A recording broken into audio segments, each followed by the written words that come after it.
Hello and welcome to the Builder Series. This is Scott Meyer. So excited to have you. Today we're talking to a Springbok who's bringing vibrant learning ecosystems to Cape Town, South Africa and beyond. From teaching no code and AI to creating new schools based on community, Kobus is reimagining the intersection of learning and technology. From music to aerospace to patent administration, he has a huge range of experiences that he's bringing now to the frontier of learning. We cannot wait to chat more. So let's meet the one and only Kobus. Welcome.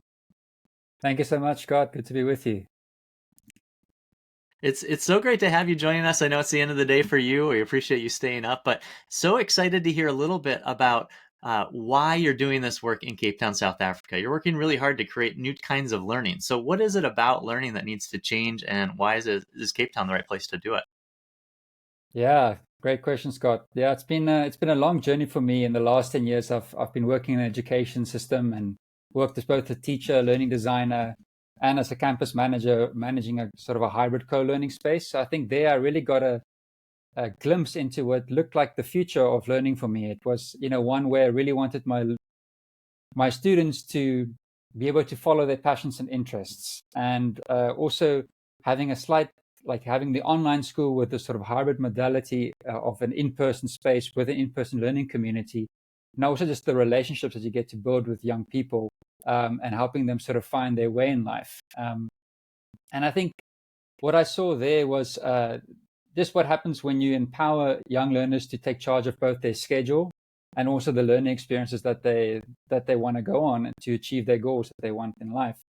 But I think for working a long time in online schools, I also saw the downsides of what was happening in the online school, with the experience for a learner predominantly being behind a laptop screen, and everything is being mediated through that. And I think, when you live in a beautiful city like Cape Town, which is considered one of the top lifestyle cities of the world, and also the incredible history that is dormant hidden under your feet.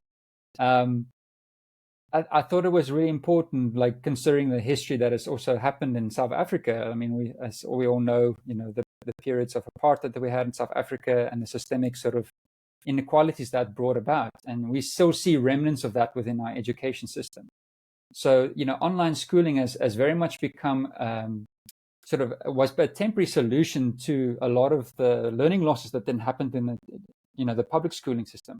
But I just felt like when I was working in that space, I just felt like there's so much more that we can do, and I wanted to fan the flame of being able to provide more opportunity and agency for young people to craft lives of meaning, and really saw education as a route to be able to do that. So I'd lived in Johannesburg for many years, but then when I looked to Cape Town, I just saw the incredible cultural artifacts that are across the city in terms of the museums, the stories of the different neighborhoods. I mean, there's just so much that you can learn. And I just saw this opportunity where the city itself or the communities themselves can become the classrooms. And I started getting very curious about, how does learning overlay with this?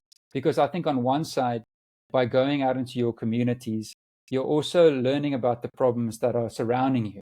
And I think what I saw when kids also working online, and there's a lot of pressure for them to complete their subjects, exams and tests and all this, you can often lose lose sight of what's going on around you. And I think when you can embed learning within the city and within your communities, number one, you feel a sense of belonging. Number two, you start caring about what's happening in your communities. And number three, I think it also caters to a learner that learns more through more hands-on experiences and from the people in their communities. And I think that's needed more than ever, especially after the pandemic. I think we realized what we'd lost essentially is that human connection and community with one another. And I think it brought online schooling, but I thought that was just one piece of the solution, which allowed kids to be not in one space at all times, but could essentially make more of the city their classroom as well. And it provided that sort of location flexibility. And so that really got me thinking about, okay, well, as a background in learning design, how can we make both the city and the opportunities to learn in the city more visible and accessible, number one. Number two, come alongside young people to help them craft lives of meaning, and go beyond exams and tests and really, for a lack of better words, like life coaching, figuring out what is it that makes them come alive and what are their strengths. And I really saw that when I was working in one of these co-learning spaces that I ran for about a year and a half with an online school. And I really saw the potential of that, of like these sort of smaller communities coming together and learning alongside of each other. And I think that's also, there's a lot of power in that, the peer-to-peer learning that opens up, the learning across different age groups that starts opening up. And then learning becomes a lifestyle and becomes a way of being.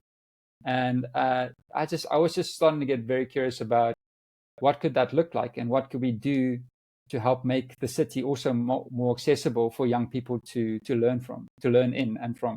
And I think that's my current sort of expedition and adventure that I am on. And it's been, it's still the beginning of a longer journey, but I think I saw if there was a city in South Africa where I found a learning ecosystem could blossom and flourish, I would say Cape Town would be the place to start. That's one of the big reasons why I also moved down here 3.5 years ago, because I saw this and I saw this potential, and now it's literally, gotten to that point where I feel it's time to start materializing this and starting to bring this to life. That's sort of a very recent development in the last 6 months. But I'd worked also for more progressive online schools, and I'd seen how we can also restructure the curriculum, maybe rather through challenges and not through subjects, and teach in a more interdisciplinary manner. So, I think there I got just some more insights about like how we could reorganize the education experience that really does optimize for like agency and opportunity, and especially for our communities that have been, disadvantaged as a result of systemic issues. So I think making a school more mobile also allows more underserved communities to access incredible learning facilities that they wouldn't otherwise have access to. And there's one thing, Scott, in South Africa, there's tremendous goodwill, and there's a lot of amazing things that both museums and learning centers are doing. And that's a big part of the adventure I've been on the last 6 months, is speaking to a lot of museums and learning facilities. And there is just so much on offer, but it's often quite hard to find and quite hard for young people to navigate. And I long for a system that allows young people to really flourish in life. And what would that look like? And I think a combination of online schooling with smaller learning communities that can also open up opportunities within your community to learn. For me, that's kind of an education system that I want to see and that I want to help bring to life, because I think we need that. We need that in South Africa, and we need to think differently about how we are going about this exercise, because it's clear that the old model is not working, and we're just sort of flogging a bit of a dead horse. So, well, how do you go about actually putting this into action? Because other people might be listening and they want to change education or change some other area of the world, but you're actually doing it. So how did you, make this into a business or an organization? And what are some of the tools you have been using? I'm guessing no one gave you permission or told you to do this, right? So how do you get started? Yeah, I think it's, on one side, we're seeing AI, and that's helping us to prototype ideas at a lightning fast rate, right? And we're able to get feedback and test where we're seeing traction or where we see there's interest and buy-in. And I think that's a really good way to just test where you're getting interest and what people are latching onto. And I think the system that I was describing, I think it will require us to use AI especially if we want to create a system that is around personalization, and helping you discover opportunities. Technology has to be involved in that. It has to be that connective tissue. But I think how I got started with it, I think the vision of seeing like school education as a learning ecosystem really came from just engaging with some incredible thought leaders across the world, and just like seeing the vision. One of them I'd mention is like Education Reimagined from the States. They have a pretty inspirational vision of learning for learning ecosystems, as well as just like this movement around co-learning, and sort of these micro schooling movement that's happening across the world. I think, that just gave me some building blocks to start off with, and run a couple experiments in each one of these buckets, right? And I think for now, what I'm seeing is, for example, tours. One way we can turn the city into a classroom is self-guided audio tours. The technology that your predominant experience is not looking at a screen, but it's in your pocket and it's guiding you along and it's helping you see your environment, and you've probably walked through multiple times in a whole new light, and give you, because it's those stories that will help color what you see. And I think, that's a tangible way to do it. Another way is helping, build a marketplace of sorts that helps make the learning opportunities that are already accessible and available for young people and for the public, so that it becomes more navigable for young people. And you could use no-code tools. So I think that's what's incredible. It's like you don't necessarily need to have a background in coding, but if you can conceptualize it, and you've got a sense of UI and UX that you can work around, you can put a prototype together. And I think that's the incredible opportunity of our time, is to help turn these ideas into tangible projects that, well, I'd say experiments first. They will develop into products later on. And I guess that's also for me personally. I've also been following what feels most alive. I'm also a musician. I did learning design. I love audio. So then the audio tours might be one way that I could see it. But it's been also very interesting. One of the key lessons of entrepreneurship is get out the building, right? You've got an idea. You could obviously try and perfect it in your office and room, and then send it out to the world. But I think this idea of building in public and going out and talking to people about your idea and getting feedback from how they see it, like as you speak about that journey, what is it that they see? Because I think that way we all have different, so that way we can kind of see, where are the angles that we can build it out with. And I think the other thing is like just building a network of people around you that also believe in the kind of system that you want to bring into place, and have similar values and ideals, because I think you do need that as you start building out things that most people think is crazy, right? So and how do you so talk about, I love the idea that you're using AI to better prototype and to get ideas out in the world. Like, get specific on that. So like, what are you doing right now with to kind of take action quicker using technology, whether it's AI or no code? Yeah, so I think one of the examples was the hero within. I think that was a good way to, like I was speaking to you about the life coaching, and one thing I realized about AI was its ability to also be quite, non-judgmental, ask questions. And like any good coach will tell you that, most of the answers you've already got within. It's just, can you be a listening presence so that may come to the surface?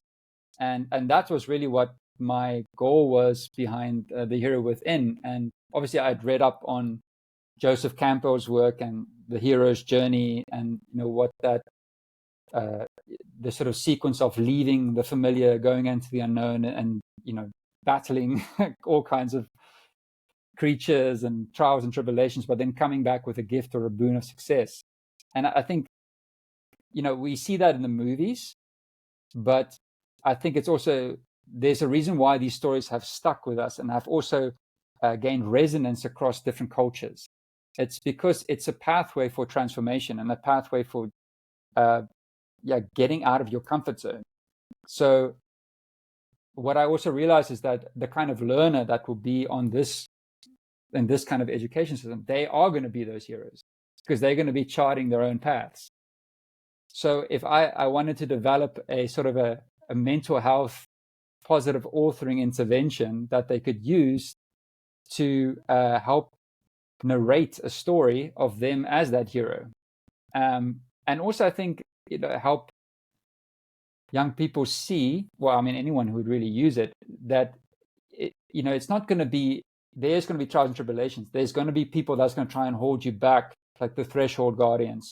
There's going to be a mentor that's going to come along. They are always there. If you just need a language, and you'll find them, and then you'll see that they are actually there. You just need to try and be more aware and conscious of them along that path. And so I thought, like, that would be a great way for me to start, also just to understand, how to use, for example, Chipp, and how to monetize this knowledge, and how to also just quickly prototype it. I think that was the other, like, learning goal for me, was to just see how I could do that. I mean, I've always been interested in technology since I was very young, so it was a great place to sort of be able to experiment. So that hero within was one example. I mean, another one could essentially be, I've been working with the cities school group, with Surge, around developing an AI that helps you put in job descriptions and help you develop out a path, the shortest path, like a direct to industry pathway. So many of future workers, do we really need a college degree in order to start doing that, or do we just need to start developing our portfolios of what we can do? But also, what does that path look like? Can we use AI to help navigate? What's the shortest path, A to B? And what are some opportunities and job opportunities that we can sort of aim for? LinkedIn is actually not very good in that, which is quite ironic. So there's another one, like helping young people. If I look at an ideal week for a student, like, you've got maybe 2-3 days you're working on academics, one day you're in the city, one day you're at an internship. So how do you find those internships? Can we use AI to help young people find them so that it becomes part of their week? The other thing would be, like I was talking about, the marketplaces, getting recommendations using AI to help us find recommendations based on your interest. And because often these things are hidden on websites in a far back subpage, right? So having one place that you can essentially find all the learning experiences that are either free or pretty low cost within your city, I think then would empower young people to also then make the city more of a classroom, right? So those are sort of, I think, two experiments. I haven't, like, I'm building as I am building out and seeing what's attractions and seeing that to help me find out which way to go. But those are some pretty tangible experiments that you could try. So building a marketplace, building an AI co-pilot for careers, or having more of the sort of social emotional intervention with the hero within, and helping you see yourself as that hero, and building a positive narrative and story around what you're doing is just as critical as finding opportunities, right?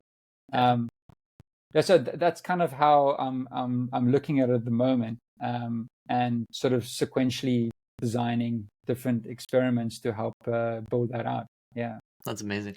Well, let's close by telling people a little bit about what you're doing upcoming. So you have a AI no code bootcamp that you're hosting. Tell us a little bit about that, and what you hope that comes out of it after, I think, 20-25 days.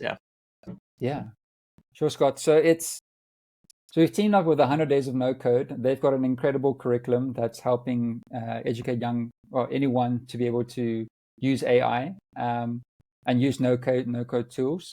The bootcamp that we're running in January is actually an attempt, like I was alluding to earlier, about, we've got learning experiences online, but we also see the power of learning in community. And I think if you're also building out a product, look, I think it's great if you want to just learn what AI is about and what are the no-code tools and how to use them.